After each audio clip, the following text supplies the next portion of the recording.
Praise lord. దేవునికి స్తోత్రం. హల్లెలూయా. దేవుని బిడ్డలారా, దేవుని అనుదిన ఈ వాగ్దాన ఈ పరిచర్య ద్వారా ప్రతి ఉదయకాల సమయంలో ఈ విధముగా మిమ్మల్ని కలుసుకోవడానికి ప్రభు మాకు అనుగ్రహిస్తున్న ఈ గొప్ప ఈ భాగ్యాన్ని బట్టి మొదటగా దేవాదేవునికి నిండు హృదయంతో కృతజ్ఞతాస్తుతులు చెల్లిస్తూ ఉన్నారు. దేవునికి స్తోత్రం. హల్లెలూయా, హల్లెలూయా. అదే విధముగా మా ఈ కార్యక్రమాలను యూట్యూబ్లో మేము అప్లోడ్ చేస్తున్నప్పుడు వీక్షిస్తూ ప్రభునామాన్ని గణపరుస్తున్న ఆత్మీయులకు మీ అందరికీ ఈ ఉదయకాల సమయంలో ప్రత్యేకమైన శుభాభివందనాలను తెలియజేస్తున్నాను. ప్రభు మిమ్మును మీ కుటుంబాలను నూరంతులుగా ఆశీర్వదించునుగాక. దేవుని బిడ్డలారా, ఈ ఉదయకాల సమయంలో ప్రభు మీకు ఇచ్చు వాగ్దానము ఇదే ఉన్నది. ఆదికాండము 20వ అధ్యాయం 7వ వచనమునై ఉన్నది. ప్రియా దేవుని బిడ్డలారా, ఈ వాగ్దాన ఈ వచనమును నేను మీ కొరకు చదువుతున్నాను. ప్రతి ఒక్కరూ ప్రార్థనాపూర్వకంగా వినవలసిందిగా ప్రభు యేసుక్రీస్తు నామములో నేను మిమ్మల్ని కోరుతున్నాను. ఈ వాగ్దాన వచనము ఈ విధముగా వ్రాయబడి ఉన్నది. ప్రియా దేవుని బిడ్డలారా, కాబట్టి ఆ మనిషిని భార్యను తిరిగి అతనికి అప్పగించుము, అతడు ప్రవక్త, అతడు నీ కొరకు ప్రార్థన చేయను, నీవు బ్రతుకుదువు అని యెహోవా అబ్రహాము భార్య అయిన శారాయి విషయమై గెరారు రాజు అయినటువంటి అబీమెలెకును హెచ్చరించి దేవుడు అతనికి ఇచ్చిన వాగ్దానమునై ఉన్నది. ప్రియా దేవుని బిడ్డలారా, ఈ విషయాలు గమనించండి. అయితే ఈ పరిస్థితులు ఎక్కడ జరిగాయంటే ప్రియా దేవుని బిడ్డలారా, అబ్రహాము శారాల కుటుంబం గెరారులో ఉన్నప్పుడు ఈ పరిస్థితులు వారికి ఎదురయ్యాయి. ప్రియా దేవుని బిడ్డలారా, అంతేకాదు గెరారు రాజు అయినటువంటి అబీమెలెకు అబ్రాహాము భార్య అయినటువంటి శారాను అనుభవించుటకు ఉద్దేశించుటకు ప్రధాన కారణం ఏమిటి అంటే ప్రియా దేవుని బిడ్డలారా, ఫిలిస్తీయులు దేవుని భయము లేని ప్రజలు. ఈ విషయాన్ని గమనించండి.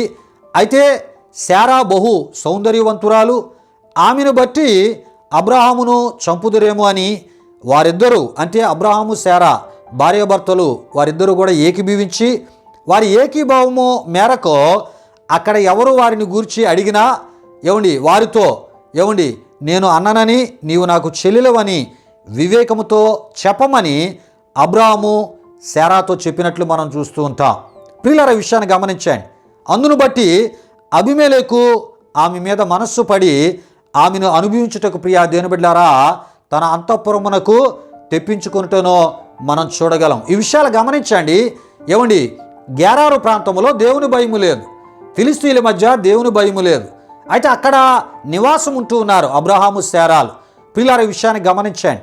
అయితే అక్కడ మరి వారిరువురు ఏకీభవించి వారిరువురు కూడా ఒకరితో ఒకరు మాట్లాడుకొని నన్నెవరు అడిగినా నిన్నెవరు అడిగినా ఇగో నేను అన్ననని నీవు నాకు చెల్లెలువని చెప్పు అని అక్కడున్న పరిస్థితులను బట్టి వారిరువురు కూడా ఏకీభవించి ఒకరితో ఒకరు కొన్ని విషయాలు మాట్లాడుకొని వారిని వారు కాపాడుకోవడానికి, జాగ్రత్త పరచుకోవడానికి, కొన్ని ప్రమాదాల నుండి వారిని వారు కాపాడుకునే ప్రయత్న దిశగా ఈ యొక్క ప్రయత్నాన్ని వారు చేయడం జరిగింది. ప్రియా దేవుని బిడ్డలారా, ఈ విధంగా చెప్తూ ఉన్నప్పుడే అబీమెలెకు అబ్రహాము యొక్క భార్య అయినటువంటి శారా అబ్రహాముకి చెల్లెలుగా ఆయనకి తెలియపరచబడిన సందర్భాన్ని బట్టి ఆమె బహు సౌందర్యవంతురాలు గనక ఆమెను అనుభవించుటకు ఆయన ఉద్దేశించాడు. ఈ విషయాలు గమనించండి.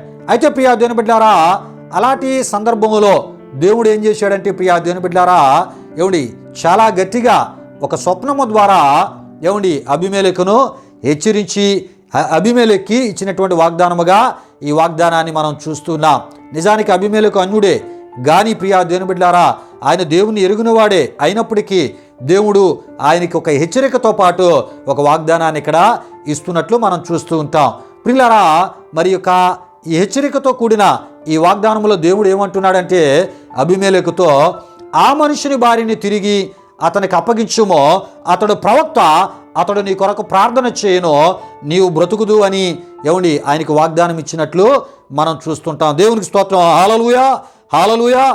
అయితే ప్రియా దేవుని బిడ్డలారా, ఇక్కడ ఒక విషయాన్ని తప్పక మనం తెలుసుకోవాలి. ప్రియా దేవుని బిడ్డలారా, ఎప్పుడైతే అబీమెలెకు అబ్రహాము భార్య అయినటువంటి శారాను అనుభవించుటకు ఆయన ఉద్దేశించాడో, ఒక చెడు తలంపును ఆయన కలిగి ఉన్నాడో, ఒక చెడు ఆలోచనను ఒక ప్రవక్త భార్య ఎడల ఒక దేవుని ప్రవక్త భార్య ఎడల ఆయన కలిగి ఉన్నాడో దేవుడు ఏం చేశాడంటే ఆయన భార్యను అక్కడున్న దాసీల యొక్క గర్భాలను ఆయన మూసివేసినట్లు మనం చూస్తూ ఉంటాం.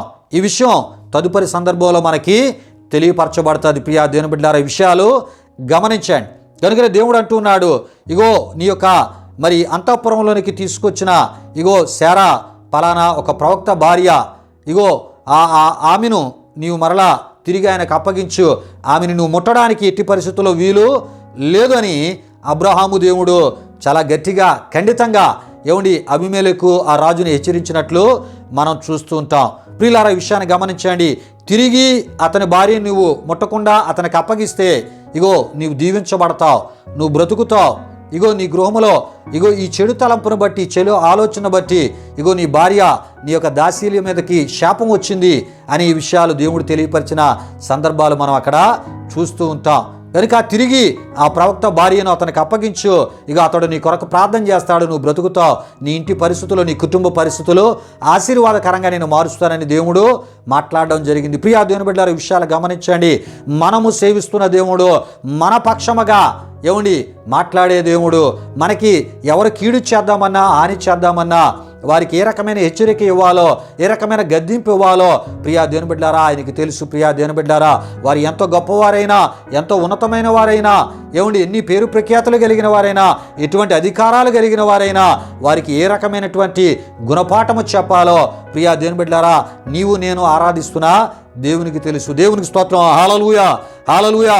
అయితే ప్రియా దేవుని బిడ్డలారా, అబీమెలెకు లాంటి ఈ యొక్క చెడు తలంపులు, తప్పుడు తలంపులు, ఈ బలహీనమైన తలంపులు, కామ తలంపులు, ఆనాడే కాదు నేడు కూడా అనేకులు కలిగి ఉన్నారని ప్రభు సేవకునిగా నేను తెలియపరుస్తూ ఉన్నా. ప్రియా దేవుని బిడ్డలారా, భక్తి ముసుగులో ఉన్న అబీమెలెకులు ఉన్నారు, భక్తి ముసుగులో ఆత్మీయ అబీమెలెకులు ఉన్నారు. అదేవిధంగా కొంతమంది ఆత్మీయ సిస్టర్స్ కూడా లేకపోలేదు. ప్రియా దేవుని బిడ్డలారా, విషయాలు గమనించండి. అంటే చాలా సందర్భాలు ఎలా ఉంటూ ఉంటుందంటే కొంతమంది యవ్వన బిడ్డలు సంఘానికి వస్తూ ఉంటారు, దైవ కార్యక్రమాల్లో పాల్గొంటూ ఉంటారు, సంఘ పరిచర్యలో పాల్గొంటూ ఉంటారు, సేవకునికి ఎంతో సాకారంగా ఉంటున్నట్టుగా ఉంటూ సేవకుల పిల్లలను ఒక రకమైనటువంటి ప్రేమనో ఏదో రకమైన ఆకర్షణ చేత వారిని తప్పు మార్గంలోనికి నడిపించి చెరిపేటటువంటి వారు కొంతమంది లేకపోలేదు. అలాంటి వారు తప్పక ఈ వాగ్దానం ద్వారా ఈ హెచ్చరికను తెలుసుకోవాలని ప్రభు సేవకునిగా నేను తెలియపరుస్తున్నాను. సేవకుల జోలికి కానీ, సేవకుల పిల్లల జోలికి కానీ ఒకవేళ భక్తి ముసుగులో ఎవరైనా వెళ్ళి వారిని పతన స్థితికి కానీ, చెడు స్థితికి కానీ తీసుకుని వెళ్ళే ప్రయత్నం చేస్తే మరణకరమైన పరిస్థితులు మీ మీదకు వస్తాయి. శాపాలు మీ జీవితాలను ఏలుబడి చేస్తాయి. చాలా జాగ్రత్త ప్రియా దేవుని బిడ్డలారా. ఇదే విషయాన్ని దేవుడు అబ్రహాము పక్షంగా దేవుడు అబీమెలెకుతో మాట్లాడుతూ ఆయన చెప్తూ ఉన్నాడు. అంతేకాదు సంఘానికి వచ్చే విశ్వాసుల విషయంలో కూడా, విశ్వాసుల పిల్లల విషయంలో కూడా సేవకులు కానీ, సేవకురాళ్ళు కానీ ఏ రకమైనటువంటి చెడు తలంపులు కలిగి ఉండకూడదు, చెడు ఆలోచనలు కలిగి ఉండకూడదు. సేవకుల పిల్లలు కూడా సంఘానికి వచ్చే యవన బిడ్డల విషయాల్లో ఏ రకమైన ప్రేమ, ఏ రకమైనటువంటి లోక సంబంధించిన శరీర ఆకర్షణను కలిగి వారిని పతనావస్థకి తీసుకెళ్లే ప్రయత్నాలు సేవకుల పిల్లలకి కూడా తగదు, సేవకులకి కూడా తగదని ప్రభు సేవకునిగా నేను తెలియపరుస్తున్నాను. ప్రియా దేవుని బిడ్డలారా, ఒకవేళ ఏమైనా దేవుని మందిరానికి వచ్చే వారి విషయాలు ఇలాంటి తలంపులు కలిగి ఉంటే దేవుని యొక్క శాపం, మరణకరమైన పరిస్థితులు మీ కుటుంబాలను ఏలుబడి చేస్తాయి. ప్రియా దేవుని బిడ్డలారా, కనుక చాలా జాగ్రత్తగా మనం ఉండాలి. అయితే ప్రియా దేవుని బిడ్డలారా, దేవుడు అబ్రహాము పక్షముగా శారా పక్షముగా దేవుడు అబీమెలెకును హెచ్చరించినట్లు మనం చూస్తూ ఉంటాం. అయితే ప్రియా దేవుని బిడ్డలారా, ఈ అబీమెలెకు ఏం చేశాడో ప్రియా దేవుని బిడ్డలారా, ఆయన ఏం చేశాడంటే శారాను ముట్టకుండా తిరిగి అప్పగించినటువంటి వానిగా ఈ గేరార్ రాజు అయిన అబీమెలెకును మనం చూస్తూ ఉంటాం. ఆ సమయంలో అబ్రహామును మరలా ఆయన అంటాడు, ఏమయ్యా నువ్వు ఇలా చెప్పావు నాతో అని అబీమెలెకు రాజు అంటూ ఉంటాడు. నీ భార్య అని చెప్పొచ్చు కదా, నీ చెల్లెలని ఎందుకు చెప్పావని. ఏదేమైనప్పటికీ ప్రియా దేవుని బిడ్డలారా, అబ్రహాము అక్కడ అవలంబించిన పద్ధతి వివేకముతో ఇద్దరు అంటే అబ్రహామును తాను కాపాడుకోవడానికి, తన భార్యను కాపాడుకోవడానికి వివేకముతో ఆయన ఒక ప్రయత్నాన్ని చేశాడే తప్ప నిజానికి ప్రియా దేవుని బిడ్డలారా అబ్రహాము యొక్క చెల్లెలు శారా కాదని మనం తప్పక తెలుసుకోవాలి. ఎందుకంటే దేవుని వాక్యంలో మనం చూస్తుంటాం అబ్రహామును శారాను దేవుడు భార్యాభర్తలుగా ఆయన గుర్తించాడు. వారికి పుట్టిన కుమారుడైన ఇస్సాకును వారి కుమారునిగా దేవుడు గుర్తించాడు. ఈ విషయాన్ని తప్పక మనం తెలుసుకోవాలి. అంతేకాదు ప్రియా దేవుని బిడ్డలారా మరి ఎప్పుడైతే అబ్రహాము భార్య అయిన శారాను ముట్టకుండా ఆమెను మరలా పవిత్రముగా మరలా అబ్రహామునకు అప్పగించాడో అప్పుడు అబ్రహాం ఏం చేశాడంటే ప్రార్థన చేసినప్పుడు అబీమెలెకు భార్యకు సంతానము కలిగింది, అతని దాసీలకు కూడా సంతానము కలిగింది. ప్రియా దేవుని బిడ్డారా, దేవునికి స్తోత్రం. హల్లెలూయా, హల్లెలూయా. ఈ విషయాలన్నీ కూడా ఆదికాండము 20వ అధ్యాయం అంతా కూడా దయతో దేవుని బిడ్డలైన వారు పూర్తిగా మీరు చదివితే చాలా చక్కని విషయాలు మీకు తెలియపరచబడతాయి. ప్రియా దేవుని బిడ్డారా, విషయాలు గమనించండి.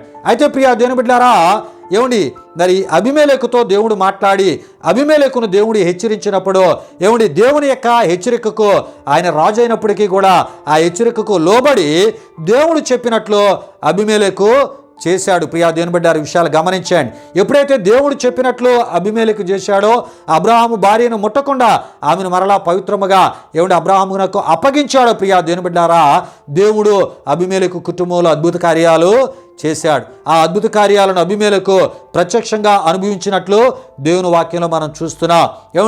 దేవుని వలన ఏ రకమైన మరణకరమైన పరిస్థితులు ఆయనకి ఆయన కుటుంబానికి సంభవించకుండా వారు కూడా ఆ మరణకరమైన పరిస్థితుల నుంచి తప్పించబడ్డారు. అంతేకాదు అబీమెలెకు యొక్క గృహములో సంతాన సందడి, అతని దాసీల కుటుంబాల్లో వారి జీవితాల్లో సంతాన సందడిని దేవుడు కలుగు చేశాడు. ఆ ఇంటి పేరు వాళ్ళని వారసులను దేవుడు ఆ కుటుంబాలకు ఇచ్చాడు. దేవునికి స్తోత్రం. హల్లెలూయా, హల్లెలూయా. ప్రియులారా, గనుక ఈ ఉదయకాల సమయంలో దేవుడి వాగ్దానం ద్వారా ఆయన మాట్లాడుతున్నాడు. అబ్రాహాము విషయమై అతడు ప్రవక్త, అతడు నీ కొరకు ప్రార్థన చేయను, నువ్వు బ్రతుకుతావు. ప్రభు సేవకుల జోలికి ఎవరో రావద్దు అని ప్రభు సేవకునిగా నేను ఒకసారి మీకు తెలియపరుస్తున్నాను. ప్రభు యొక్క సేవకుల జోలికి మనం వెళ్ళామా, వారికి సంబంధించిన ఎవరిని చెరపాలని పాడు చేయాలని మనం ప్రయత్నం చేసినా దాని పరిణామాలు చాలా భయంకరంగా ఉంటాయి. ప్రియా దేవుని బిడ్డలారా, విషయాలు గమనించండి. మరి సేవకులను పవిత్రంగా చూడాలి, సేవకురాలను పవిత్రంగా చూడాలి, వారి బిడ్డలను పవిత్రంగా చూడాలి. సేవకురాలు వారి పిల్లలు కూడా సంఘానికి వచ్చేటటువంటి విశ్వాసుల ఆ యొక్క కుటుంబాలను కానీ వారి పిల్లలను కానీ పవిత్రంగా చూడగలిగినప్పుడు వారి కుటుంబాలపై దేవుని ఆశీర్వాదం ఉంటుంది. మరణాఛాయలు ఆ కుటుంబాల మీదకి రావు, శాపకరమైన పరిస్థితులు ఆ కుటుంబాల మీదకి రావు. దేవుని ఆశీర్వాదాలతో ఆ జీవితాలు ముందుకి నడిపించబడతాయి. గనుక ప్రియా దేవుని బిడ్డలారా, ప్రభు సేవకులు మన కొరకు ప్రార్థించేవారు, వారి ప్రార్థనలు మనలను జీవింపజేస్తాయి, మన మీద ఉన్న శాపాలను తొలగిస్తాయి. కనుక ప్రభు సేవకులను ప్రేమిద్దాం. వారి కలిగి ఉన్న పరిశుద్ధతను మనం గౌరవిద్దాం. మనం ఆ పరిశుద్ధతను కలిగి ప్రభువులో నమ్మకంగా ముందుకి సాగిపోదాం. ప్రభు ఈ వాగ్దాన ఆశీర్వాదాలు మీకు దయచేయనుగాక. ఆమేన్. దేవునికి స్తోత్రం. హల్లెలూయా, హల్లెలూయా. దేవుని బిడ్డారా, ఒక చక్కని అద్భుతమైన వాగ్దానాన్ని మనం విన్నాం. ముగింపు ప్రార్థన ఆశీర్వాదంతో ఈ కార్యక్రమాన్ని ముగించుకుందాం. కళ్ళు మూసుకొని తాళ్ళ వంచి ప్రార్థనలు ఏకీభవించాలని ప్రభు సేవకునిగా నేను మిమ్మల్ని కోరుతున్నాను. మహిమా స్వరూపైన మా ప్రభువా, జీవాధిపతి అయిన యేసయ్య, నీ ఘనమైన నామానికి మహిమ చెల్లిస్తున్నాం.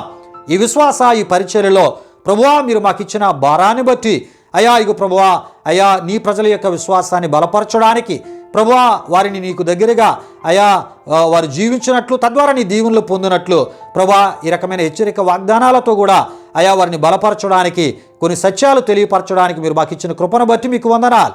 నీ మాటలు నీ బిడ్డల్ని దీవించి దినమంతా మీ సన్నిధి కాపుదల భద్రత ఇచ్చి వారు తలపెట్టే కార్యాలు సఫలపరిచి నాయన ఈ రకమైన వేదనకరమైన దుఃఖకరమైన పరిస్థితులున్నా వాటిని వారికి సంతోషకరముగా మార్చి తద్వారా మీరు మహిమ పొందమని యేసు నామములో అడిగి వేడుకొనుచున్నాము తండ్రి. ఆమేన్. ఇప్పుడు మన తండ్రి అయిన దేవుని యొక్క ప్రేమైన కుమారుడైన యేసుక్రీస్తు వారి యొక్క కృప, పరిశుద్ధాత్మ దేవుని యొక్క అన్యోన్య సహవాసం ఈ కార్యక్రమంలో పాల్గొన్న ఆత్మీయులకు సర్వలోక పరిశుద్ధులకు ఇప్పుడెల్లప్పుడు సదాకాలం తోడు నడిపించి కాపాడును గాక. ఆమేన్. యేసు రక్తమే జయం, ప్రభేశ్వర రక్తమే జయం, ప్రభేశ్వర రక్తము సంపూర్ణమైనది, అపవాది క్రియలకు అనంత నాశనము కలుగును గాక. ఆమేన్, ఆమేన్. ప్రభు మిమ్మును మీ కుటుంబాలను వృత్తులుగా ఆశీర్వదించునుగాక. తన సమాధానముతో ప్రభు మిమ్ములను మీ కుటుంబాలు నింపునుగాక. ఆమేన్, ఆమేన్.